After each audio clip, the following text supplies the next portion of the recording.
Welcome in, ladies and gentlemen, episode number 5 of the LA Rams Insider on Sports Illustrated podcast with myself, Tom Cavanaugh.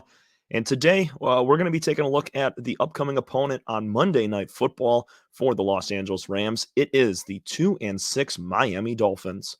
And I know what you're thinking. This record is obviously down the toilet right now for this Dolphins team. I mean, they have lost 6 of the last 7 games. They're on a 3-game losing streak currently.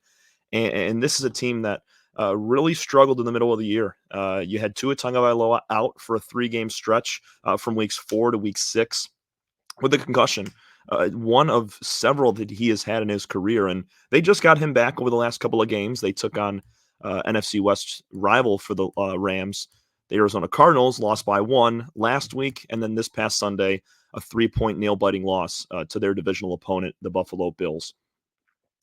So looking up and down the stats here on both sides, we're going to get into the offense. We're getting into the defense. A few of the big-time players as well that have really led to this team's success at times, but failures more so. This is definitely not what head coach Mike McDaniel thought his team was going to turn out to be this season. They had several great options offensively. Obviously, Tua at quarterback, but you got Tyreek Hill, you had Jalen Waddle from the run game. You have guys like Devon Achane, Raheem Mostert. It looked like on paper a team that was going to kind of compete for their division. But right now, it does not look that way at all. They're one of the worst teams in the NFL in multiple categories. They're okay in others, but 2-6. I mean, they've played not the best schedule. They have not played very good teams. I mean, Jacksonville, Tennessee, New England, Indianapolis. Those are all teams that should be wins, and they were only able to pick both of their wins of the season are against bottom tier teams in the Jaguars and the Patriots. So when it comes to a team like the Rams, I mean, they're playing their best football at this point in the season. And it's going to be a tall task for this Dolphins team to be able to beat a Rams team at home, riding a 3-game win streak, hoping to get above 500 and really make a case for the NFC West division. Taking a look at the Miami offense, on paper, they have not been the greatest in the run game, in the pass game. They haven't been great. They're the 9th worst passing offense, 191 yards. They're only able to muster, and obviously with Tyler Huntley being the quarterback for 3 straight weeks, that number has dropped. But Tua, over the past couple of games, has averaged over 200 yards passing. He just hasn't had many options. I mean, you look at the past game, Tyreek Hill was the leading receiver over the last couple of games. He's only combined for 152 yards in those 2 contests. But besides him, Waddle has not been really active very much. This is a team that really has not found their stride, and it's only going to get tougher against the Rams this week.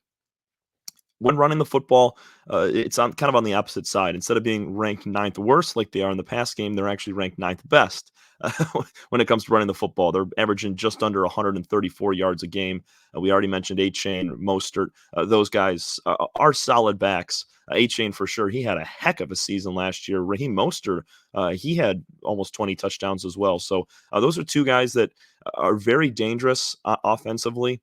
And if they're able to get something going, it's going to open up the pass game for Tua. But the Rams, I mean, you look at what they did last week against Seattle.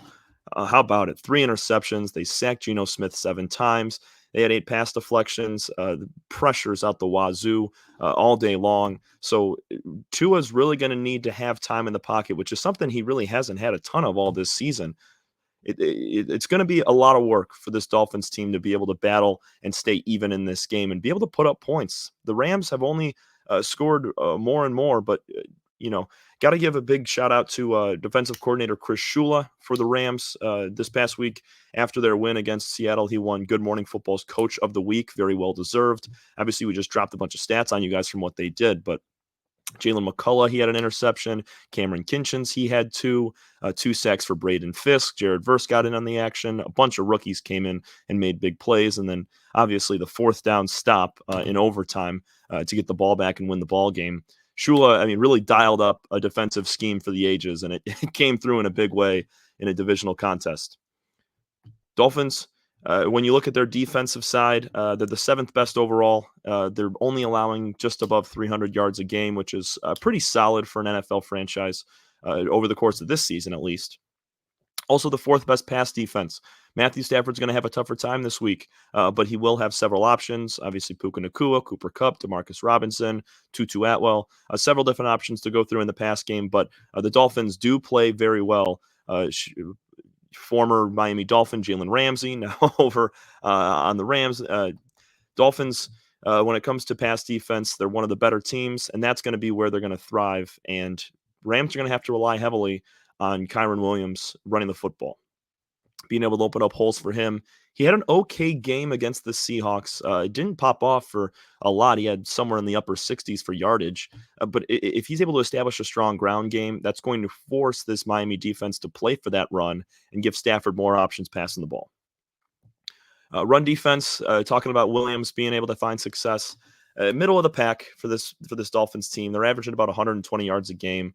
But for the Rams, it's really just been Williams that's getting a majority of the carries.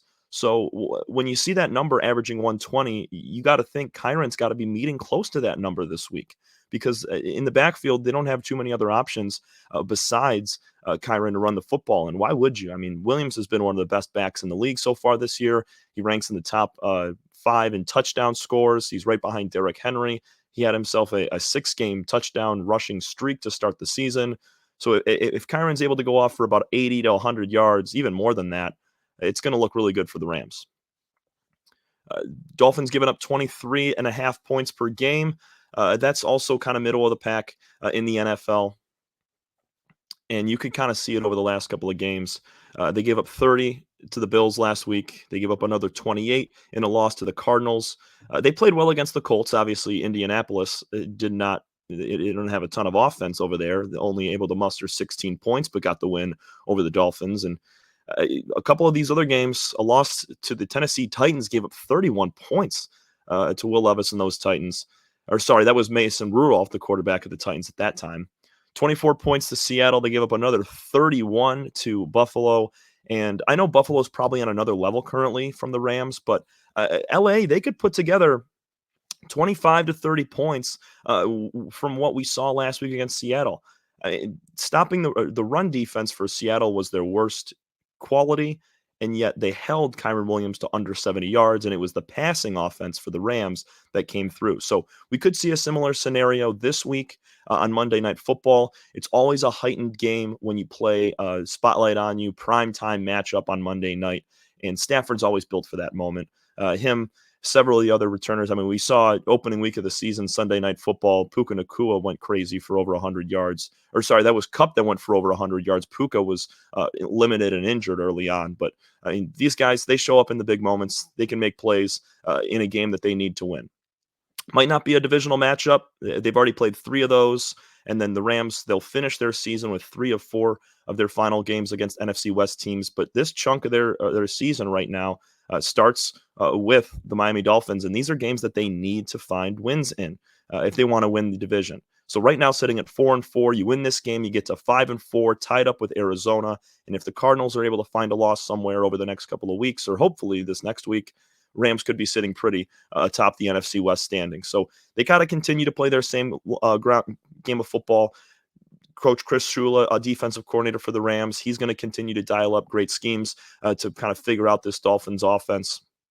But if Tua stays healthy and he's able to dime up several guys in the pass game, the Rams will have kind of a struggle on their hands. So yeah, I think this is going to be a good one. These two teams are going to go at it. But when you break down this Miami team, their 2-6 record doesn't fully reflect what they've been able to do this season, but they're giving up a ton of points on defense. They have not been good at stopping the pass game, and that's where Los Angeles thrives. I want to give a big thank you to everybody tuning in today to the LA Rams Insider on Sports Illustrated podcast with myself, Tom Cavanaugh. We're bringing you updates every single day on Rams football. Trade deadline stuff has been active. Rams haven't been involved just yet, but tomorrow we could have some updates for you on that if things start to develop. Head over to LA Rams on Sports Illustrated, wherever you find any of your articles, on Google, Safari, anywhere like that. Go check it out and read us all week long. This is Tom Cavanaugh saying so long. Thanks so much for listening, and we'll see you again tomorrow.